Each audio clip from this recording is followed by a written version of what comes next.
I'm standing in the lobby of a skyscraper in San Francisco's financial district to meet a man who thinks he can fix Bitcoin. From the outside, it may not look like Bitcoin needs fixing.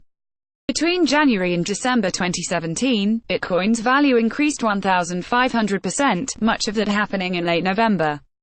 Bitcoiners on Reddit dubbed it the Thanksgiving effect. Techies went home for the holiday and nerd-splained Bitcoin and how it was going to revolutionize the world by taking currency out of the hands of centralized governments.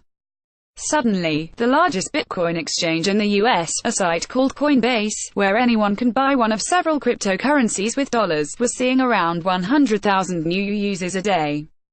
By the following Monday, Coinbase had more than 13 million users, more than the online brokerage firm Charles Schwab.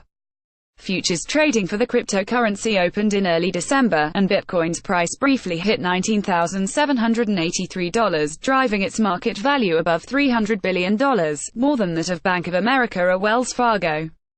But Bram Cohen, the 42-year-old famous for creating the file-sharing network BitTorrent, believes that the crypto boom is a threat to the planet.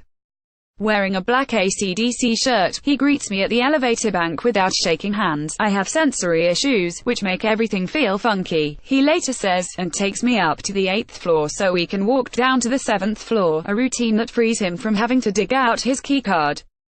Cohen obsessively finds life hacks, and as we discuss our respective colds, he is keen to regale me with the benefits of zinc mouthwash. Amid a beehive of glass WeWork cubicles, Cohen has rented one that's about 150 square feet. It costs $5,000 a month and barely fits several desks, a mini fridge, and a small grey couch where Cohen frequently takes naps in full view of all the workers around him. Sitting across the desk from me, Cohen lays out his plan for developing a better cryptocurrency.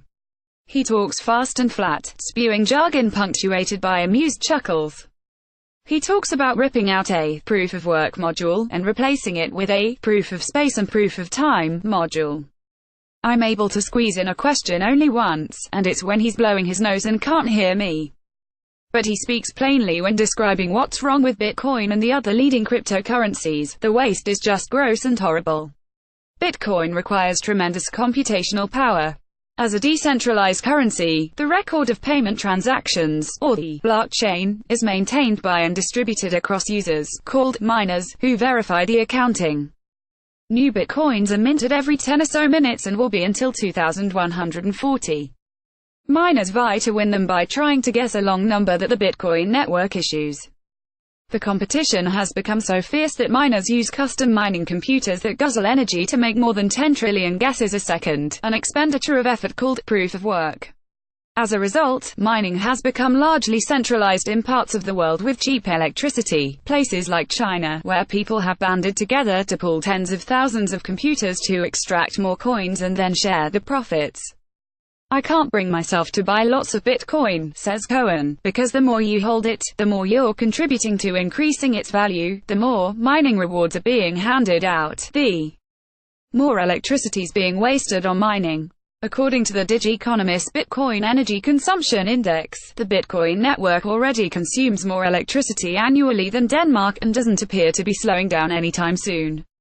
In fact, Bitcoin has spawned a burgeoning ecosystem with competing cryptocurrencies, many of them energy-guzzling, crypto services startups, dedicated crypto VC funds, and millions of investors. No one owns the Bitcoin network, the code is open source, so Cohen is free to build off of it to develop his spin-off, Chia network. With Chia, Cohen aims to replace the energy-greedy part of Bitcoin's code, which rewards miners for generating trillions of numbers a second, with an energy-efficient system, which rewards miners, or farmers, in Chia's parlance based on the amount of unused hard drive space they have on the computers and how long they've had it.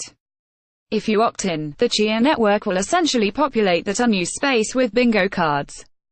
If Chia calls the numbers on your card, you'll be awarded newly minted Chia, creating the sort of decentralized networks that cryptocurrency runs on, in which information is distributed not through a central server but through computers communicating directly with one another, is Cohen's specialty.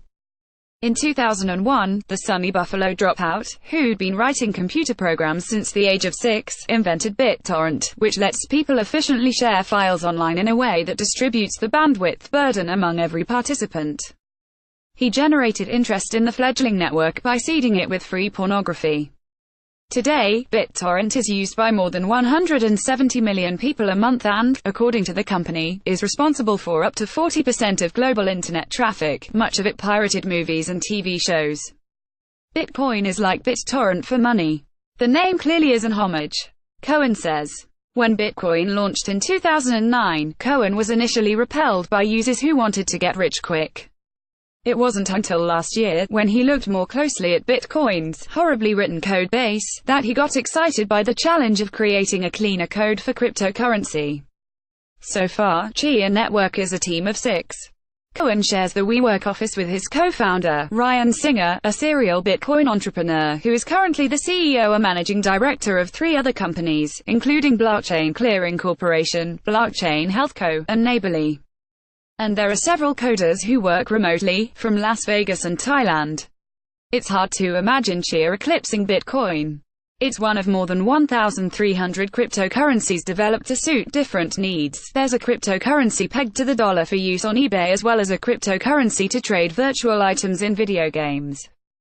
Some cryptocurrency experts, like Eric Voskuil, a former principal architect at Microsoft, wonder what's to stop Chia farmers from buying thousands of cheap hard drives and running them 24 hours a day, burning electricity just like Bitcoin miners.